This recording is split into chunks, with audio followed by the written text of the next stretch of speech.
लेकिन एक बड़ी खबर आ रही है, पहले बड़ी खबर ले लेते हैं फिर चर्चा को आगे बढ़ाएंगे। म्यूनिक में जो बातचीत चल रही है इस वक्त, वहां पर अहम मुलाकात हुई है। म्यूनिक में सुरक्षा सम्मेलन से बड़ी खबर आ रही है।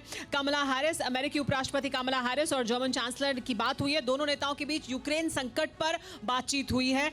एमएससी में रक्षा मंत्री ऑस्टिन ने रूसी सेना की तुलना सांप से की है। उन्होंने कहा कि वो सांप है जो अटैक करने के लिए तैयार है। इसके अलावा रूस से तनाव के बीच यूक्रेन से बड़ी खबर आ रही है। डोनबास में यूक्रेन के गृह मंत्री के काफिले पर हमला हुआ है, ऐसी जानकारी आ रही है।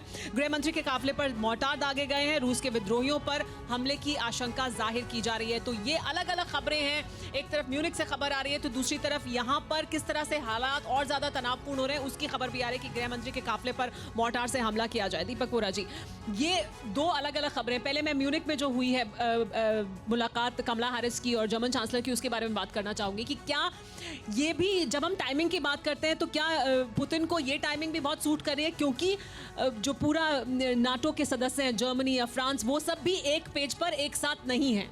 क्या ऐसा है? ये बिल्कुल साफ जाहिर है।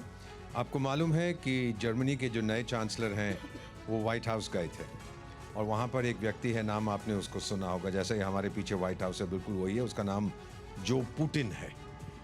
तो अब जो बाइडन, क्षमा कीजिए मैं जो पुतिन कहता हूँ उसको, जो बाइडन साहब ने कहा था कि अगर हमला किया तो जो नॉर्ड स्ट्रीम 2 पाइपलाइन है जो रूस से गैस ले जाती है जर्मनी तक, उसे ऑपरेशनल नहीं किया जाएगा, बन चुकी है। जर्मन चांसलर से पूछा गया, जी नहीं ऑपरेशनल करेंगे? बोले भाई मौसम बड़ा अच्छा है, मैंने बड़ा अच्छा भोजन खाया, फिर कभी बात करेंगे। जवाब सीधा नहीं दिया। क्यों? जर्मनी चाहता है कि सस्ती गैस मुझे मिले, साफ गैस मिले रशिया से। रशिया चाहता है मुझे पैसे मिले जब मैं गैस भेजूंगा। अमेरिका ये नहीं चाहता। 2021 में मैम यूरोप को जो नेचुरल गैस अमेरिका ने बेची है 40% बढ़ी है, इंक्रीज हुई है उसके लिए गैस। तो ये जो आजकल चल रहा है, अंग्रेजी में कहावत है, it's a lot of gas. जो यहाँ से गैस निकल रही है वहाँ से गैस निकल रही है। बट जर्मनी और बाकी जो नेटो के सदस्य हैं, भूल जाइए यूनाइटेड किंगडम को, वो तो चमचे हैं अमेरिका के।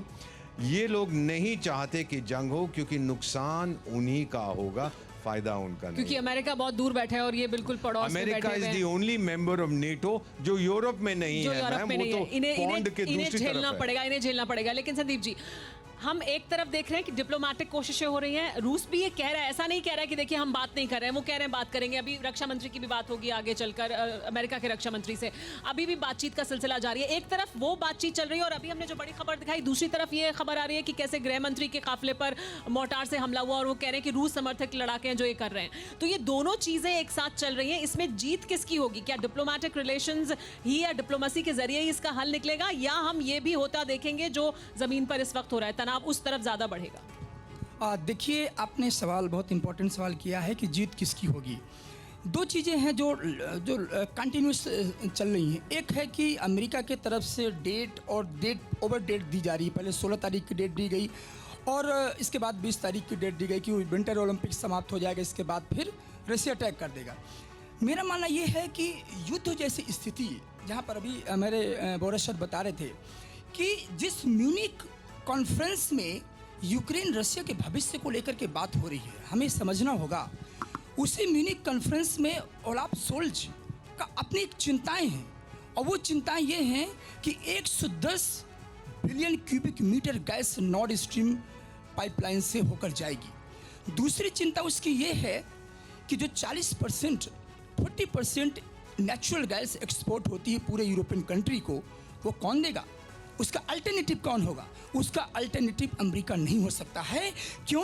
क्योंकि जियोग्राफिकल प्रॉक्सिमिटी और इंफ्रास्ट्रक्चर और वॉल्यूम ऑफ गैस, ये दोनों बाइबल है किसके लिए? ये भिन्न भिन्न सिचुएशन है रशिया के लिए और जर्मनी के लिए और फ्रांस के लिए और ईयू की अलग कंट्रीज के लिए। तो मेरा मानना है जिस तरह से एक वॉर पोस्चरिंग है और ये टोन पोस्चरिंग है। आप देखिए कमला हैरिस, अभी आपने कहा कि कमला हैरिस ने कहा गंभीर अंजाम भुगतने पड़ेंगे। शब्द क्या होते हैं? गंभीर अंजाम।